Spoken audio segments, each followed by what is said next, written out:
Hi, good afternoon.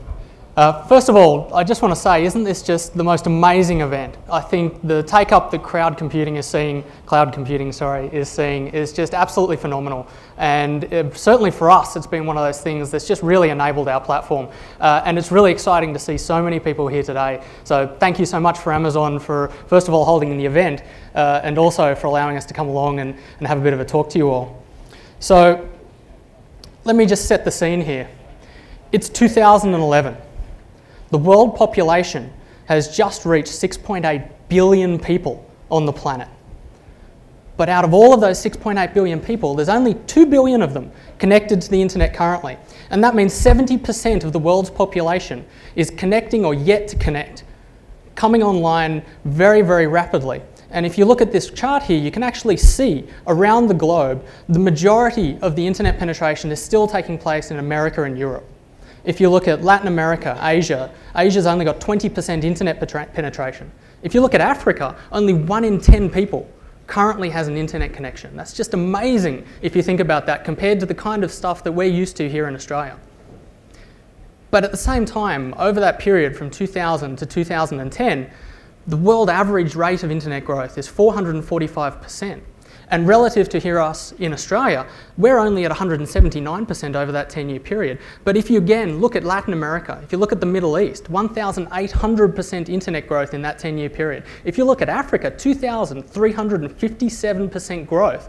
They're coming online so rapidly in double and triple digit rates. And that other 5 billion of people on the planet are on an average wage of $10 or less per day. And that means that they're highly skilled, highly motivated, and hungry for work. At the same time as that 5 billion people are connecting and getting online, every industry is rapidly digitizing. Think for a moment about the impact that Apple has had on the audio and multimedia industry. Think about the way that we now regularly, without even thinking about it, consume music and movie content. With iTunes, the iPhone, the iPad, they've completely revolutionized, totally disrupted that marketplace. And all through the power of a digital file. Think about what Amazon's been able to achieve. Initially, just with an online store, making it so much easier to purchase and get content and published books shipped out to you. But then the next level beyond that was the Kindle. Now I can not just take my whole bookshelf, but I can take a whole library, put it onto a single device, and again, that comes down to a single digital file. If you're talking about graphic design, we're talking about Photoshop. If you're talking about getting architectural diagrams done for your house, if you're thinking about manufacturing components, we're talking about AutoCAD. And what does that mean for your industry? That means your industry, if it hasn't digitized yet, is about to. So we sit in the middle between businesses and entrepreneurs and that massive pool of global labor, all of those people who are out there, skilled, motivated, and looking to work. We provide that marketplace, that gateway, to put you in touch with them so that your business can really stay focused on what's critical to it and outsource those components that you either don't have the skills for, don't have the staff for, or just don't want to have to worry about.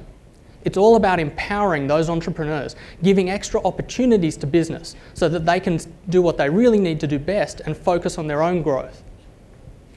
We provide a productivity tool. And that productivity tool lets people who have that moment of inspiration take it from just a concept and turn it into a reality. You could be on the train on the way home with your iPad. You could be in an airport lounge with a laptop. You could be here this afternoon in the audience listening to a talk and going, why haven't I done that before? It can be 2 a.m. You can be sitting on the couch in your underwear at home, unable to sleep, and you've had that moment of revelation and you say, why has nobody ever done this before? Maybe you've just come up with the next Kindle, maybe you've just come up with the next iPhone, but if you don't have the resources or you don't have the skills or you don't have the time to invest into making that a reality, then the opportunity just slips through your hands. But now what you can do is you can be sitting there, you can pull out your laptop, you can get a logo designed, a website built, an e-store put up, you can get it all hosted on EC2, and you can do it all at 1/10 of the cost in half the time. And your concept in your spare time can go from concept to reality so much more quickly than it's ever been possible before. Thomas Friedman, a New York Times journalist and a Pulitzer Prize winner, was quoted as saying this last year: "If I have just the spark of an idea now, I can get a designer in Taiwan to design it. I can get a factory in China to produce and prototype it.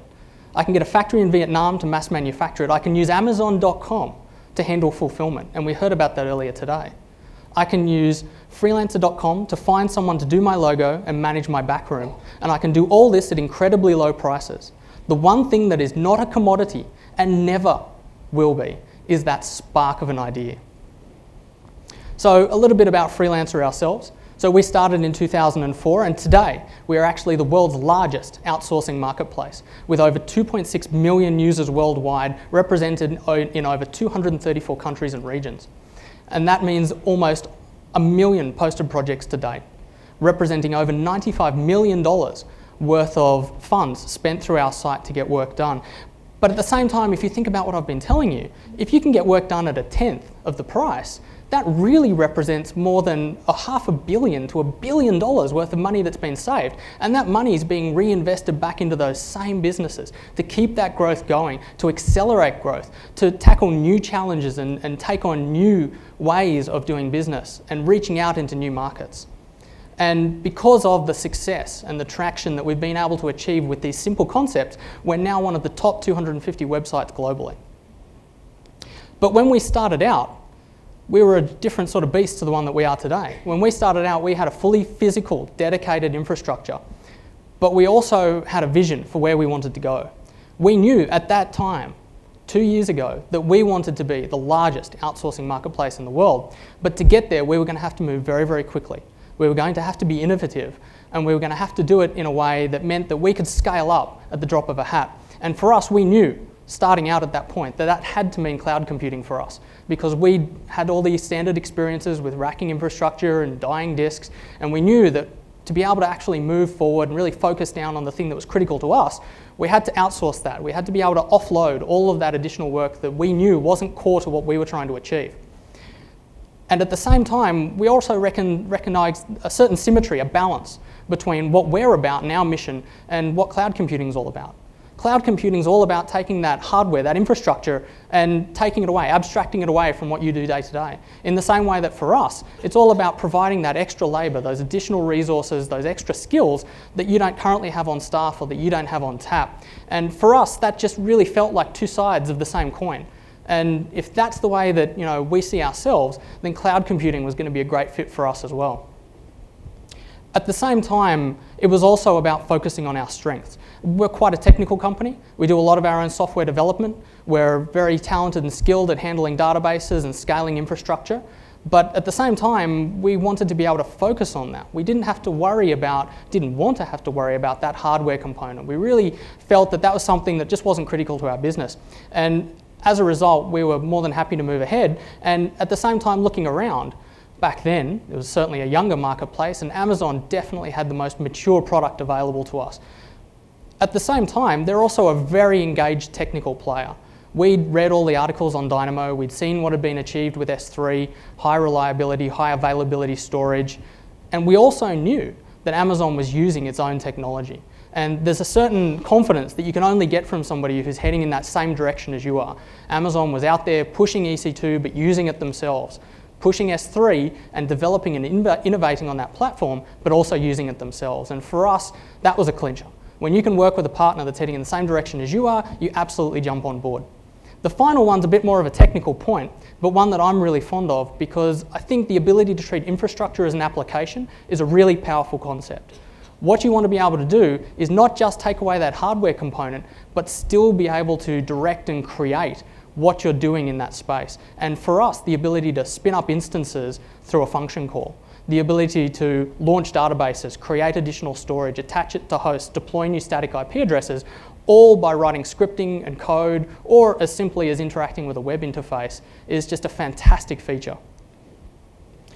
Now, obviously, since we've begun, we've continued and grown, and as Amazon have launched and integrated new services, we've continued to adopt those that really have fitted well into our current infrastructure and the way that we develop our model. And you can see here that to date, we're using EC2 for our instance deployments, S3 for back-end storage, and we actually use that in a couple of ways. We have a marketplace, free market, that we use in terms of back-end object storage, and we store all of our objects there.